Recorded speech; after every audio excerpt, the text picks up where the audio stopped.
Well, here we are again, YouTube, with another great rack from HYPERAX. I've done two other videos prior to this. One of them when we were in Vero Beach with a 2-bike carrier rack that they had just came out with, and then the 2-bike version of what this is, and that was the Lift. Now this one's called the Lift 1X. Let me tell you what it's all about. A lot of stuff to go over. What have you been up to? I've been riding on a daydream. So if you're just joining on with our channel and you haven't seen our previous videos on the HYPERAX, there might be something that I could potentially have gone over on those videos, and you may want to go back and check those out before you watch this one or after you watch this one if you have any questions still. Pretty much going to cover everything that I think you're going to need to know on this.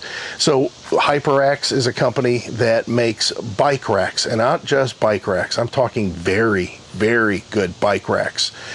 They have one of the few, which there's only a handful, that are rated for e-bikes, and that's kind of what I'm into, I guess you could say. I do a lot of reviews on electric bikes. This rack, including the 2 racks prior, were the only ones that I have come into contact with that were rated for e-bikes that were, let's say, reasonable on the price. Now that's kind of relative, because the last thing you want to do is buy a cheap bike rack and try to make it work and have your $800, $1,200, $2,000, $3,000 electric bike, yep, they can get up to $3,000, fall off the back of your vehicle. All of the bike racks that I've done reviews on in the past, and including this one, are geared more towards RVs. However, if you look at my last video that I did, that could be used with a pickup truck, and I actually showed the rack being used on a pickup truck.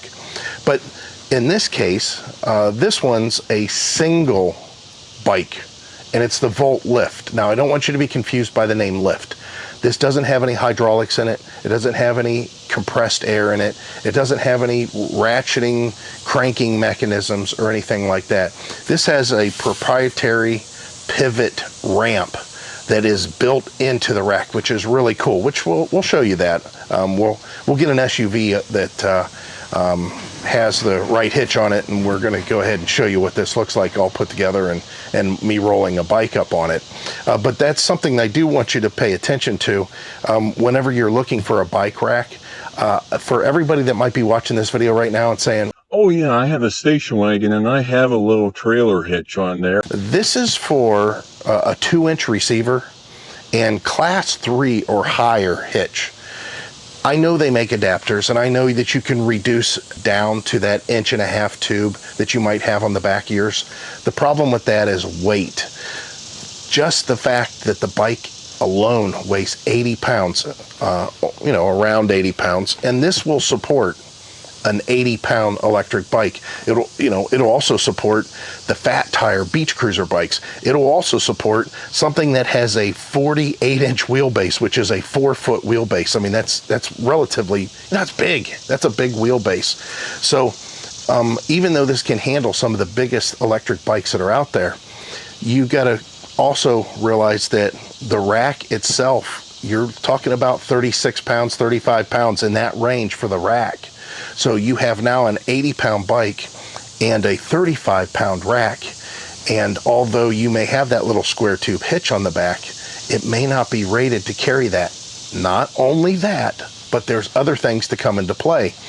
That rating that your smaller tube hitch may be rated for, let's say it's rated for 200 pounds, that rating is only based on the bike rack or the load being supported just a little ways out, just with a small short hitch.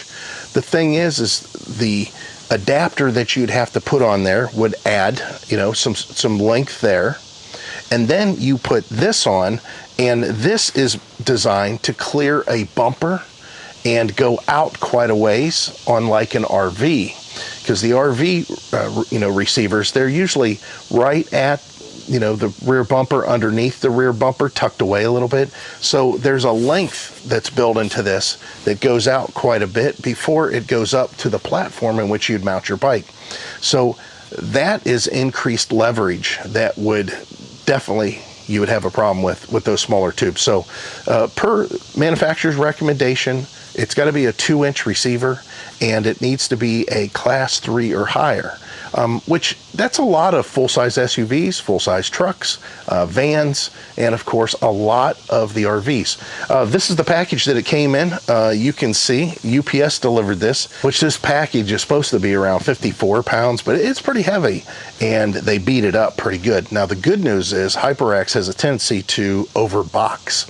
What I mean is they put together a package, they put their unit inside, and then they overbox it to make sure it's protected. So let me go ahead and cut away here. I'm going to get this thing out. We'll lay out all the components so you can see what it looks like, and we'll talk about that. The instructions are pretty self-explanatory, which I'll show those to you. So let's go ahead and make this appear differently, okay? 1, 2, 3. Wow, look at that. All out of the package. Let's go ahead and get a closer look up to this and show you what all this is. Not in detail, but overall, because again, they come with a nice manual. Let me show you what that looked like as far as the box and before all this came out. They do such a good job with packaging. This thing looks pristine. And of course, you get your manual in here. You're going to want to go through that. And it is basically a book. It's the complete assembly instructions. It shows you everything. This is very, very complete. I can't imagine you not being able to put this together if you follow these instructions, but I wanted to show you the packaging more than anything else and how good of a job they do, because they know it's going to get beat up during shipping and they protect it. I love the way that the coating comes across, this powder coating or whatever. It just always looks really good. The thing that HYPERAX does that I love is they package like items in the same bags. Meaning that, you know, these bolts and screws and everything, this is meant for a certain level of the assembly, which again is in here. Well thought out, engineered correctly. That makes sense, right? So we're going to go ahead and get this all together for you, but again, I want to show you how easy it is. This is why I don't do a how-to assembly on this. They identify all the parts. They show all of the components and exactly how you're to install them. It's best to install this with a hitch, obviously, as it holds, you know, it gives you a workstation. Right now I have a table set up to do essentially the same thing, but you don't need that. So just go through, look at all the instructions, read all of the notes, and it'll tell you exactly how this goes together. Okay, so I'm going to show you how I did this as far as the assembly. Just ignore the church bells in the background. But here's the setup that I did. I just used a hose clamp, or I'm sorry, a C-clamp with the work table that we have set up here. But you just use your receiver. It's the easiest way by far. But I wanted to show you the overall look of this before we get it on the vehicle, and some of the features that I can show you now without the bike being up here or showing the bike getting loaded. Of course, you have the ability to pull this knob here and let this pivot off to the side. And then you can pull this pin, which is kept in place with the tether, that during assembly, you got to make sure that you assemble it with the tether on there. This will allow the piece to fold down whenever it's not in use. You could remove this then also if you have some kind of a cover that you're trying to put over it. I did want to say that the ramp, or this setup here, again, can handle 48 inches overall. But if you have something bigger like 53 inch, they do offer an extension that you can purchase.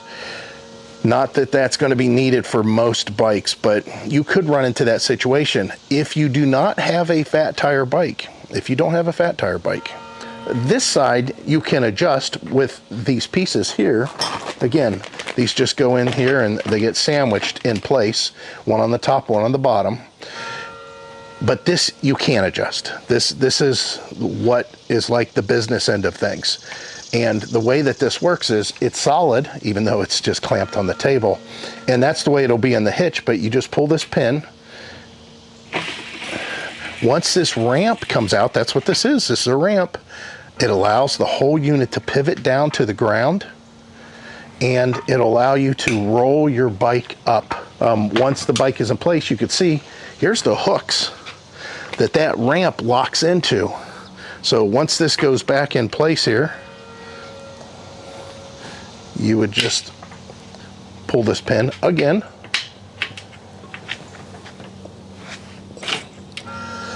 and then this slides in. And once it gets so far, it's locked in place, and then it doesn't allow it to pivot. There's a couple of things that they give you that are, like I said, this piece here, and those are the bolts to hold that together. The other thing that they offer is these pieces here. I didn't get them out of the bag just because they're pretty self-explanatory in the manual, but I did want to show you. This is a strap that allows you to strap the bike down on top of this piece holding it down. So, you know, this piece would be in place. This, when it looked like this, it would look like that. And then, of course, you slide this down over your crossbar, and it locks it in place. Now, when you're doing that, make sure you wiggle it back and forth to make sure it's all the way down. So you don't mess up your bike with this rubber, which it's a pretty decent rubber, but it will scuff it. They offer not only the strap, but they also offer a protector for your bike that you strap onto your bike's crossbar. They also offer the extensions for these straps. Now, why would you need these straps? Because it's okay for the tire here, right? It's usually pretty good, but when you get to this one back here, you know, depending on how big your bike is, your tire could be all the way back here, and this won't go around and back in. So they offer you extension pieces in here that just clip onto here and allow you to get that extra extension, and that secures the bike even more. And then if you want to, of course, you could put your own ratchet strap on there. There's plenty of securement points that you can, you know, strap it down. But as far as security, you have this locking mechanism that you can secure with a key, and this will not be pushed to go up or down. So you can only go down with it. Well, a thief don't want it to go down, they want it to go up, so the bike comes loose. Then you have this cable here, which is designed specially on this end for it to go through here, and then you can run it through the, you know, the bikes, bike all the way around, and then back through. And that's what this lock is that's in this bag here, that pretty much essentially looks just like this lock. And then, of course, your anti-wobble is locked with a key, so you have the ability for that to keep it safe. So I'm going to say the same thing I always have with these, and if somebody wants to steal these, you know, steal a bike, they're going to. Don't put a bike on the back of your RV and then take off for a 4-day cruise and expect it necessarily to be there when you come back, unless you have a pretty safe park that you're staying at. Same with overnight stays. You know, if I see one more RVer post a video about how their bike is stolen, at some point in time, it's shame on them. They need to do some diligence on their part. But this one here comes with a lot of safety features that makes it a little bit easier on your, you know, on your mind. I always hated leaving my bikes out at the RV park, just, you know, with a cable through them, and then go away for a couple days. This allows it to, you know, secure the whole thing to the back of your rig, up off the ground. And of course I have a bike cover that we put over it, and it out of sight, out of mind, and it was locked up pretty good. The other thing is, when you're assembling it, make sure that orientation is correct, which is pretty easy on the single one. These are reflectors, and believe it or not, reflectors put out a pretty darn good amount of light. So the only thing we have to do now is put this in a vehicle and show you how it works. I'm really happy. Oh, I wanted to tell you this too. Not only do they give you a couple keys, again, one key covers all these locks I just talked about, but they do give you this little knife screwdriver set. Isn't that nice? Got a bottle opener on it. Kind of cool. Once you have the hitch in place, try to line up the hole as best as you can, just eyeballing it. And again, you're going to run this bolt, the securement bolt, through the passenger side. It's going to be the passenger side, which is required because of the way that the nut is that's inside there. That's the only way that this will tighten down and become an anti-rattle pin. You do not want to go over 44 foot-pounds, which is a lot, but honestly, there's people out there that I could see putting in a big breaker bar or something and causing it to be over tightened. Now you can use the wrench that they give you, but again, this is designed for RVs.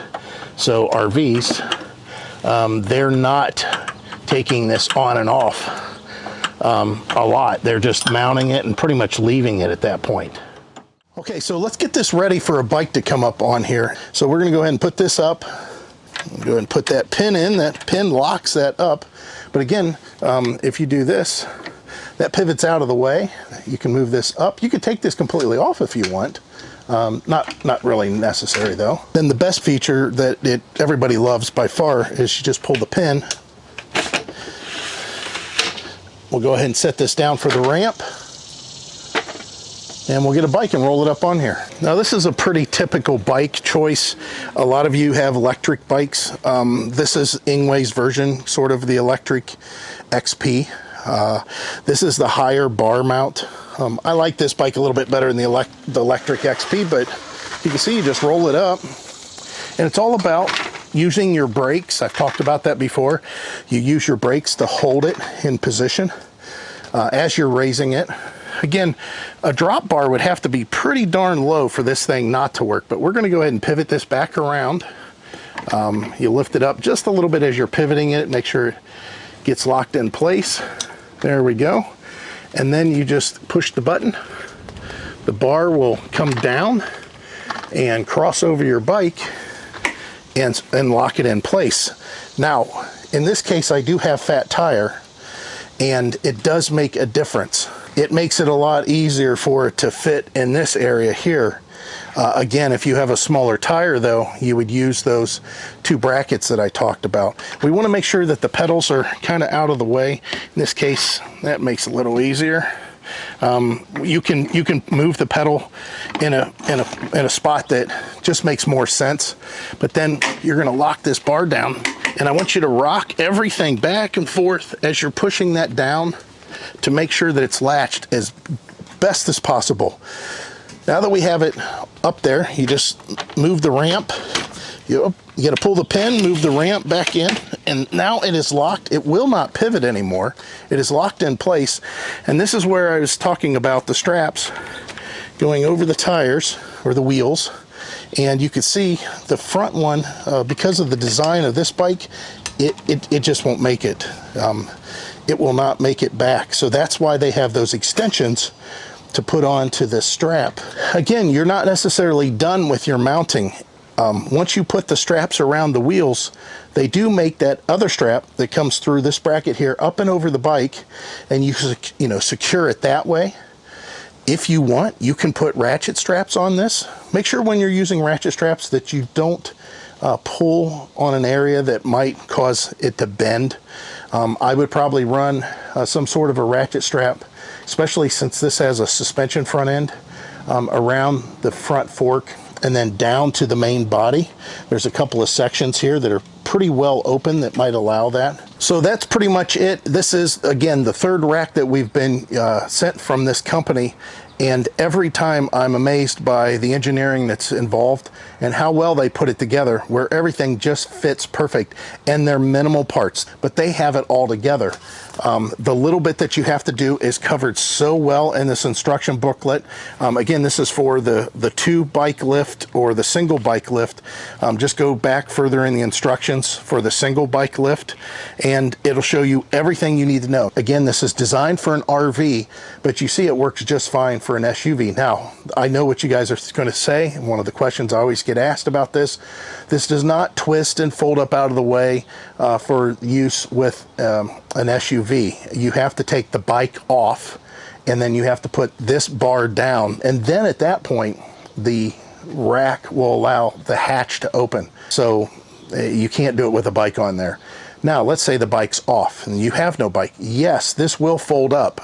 It is easy, but it's not necessarily quick. You do have to unbolt a single bolt, and then the rack will pivot up, and then you would reinsert that bolt into a different hole. All that's described in the manual, and that will allow the rack to be up and out of the way. Again, the main function of this is to carry your bike safely, to secure it, and to make it to where it's easy to get up on the rack. So all the links are in the description, and as always, guys, we hope to see you out there. Bye.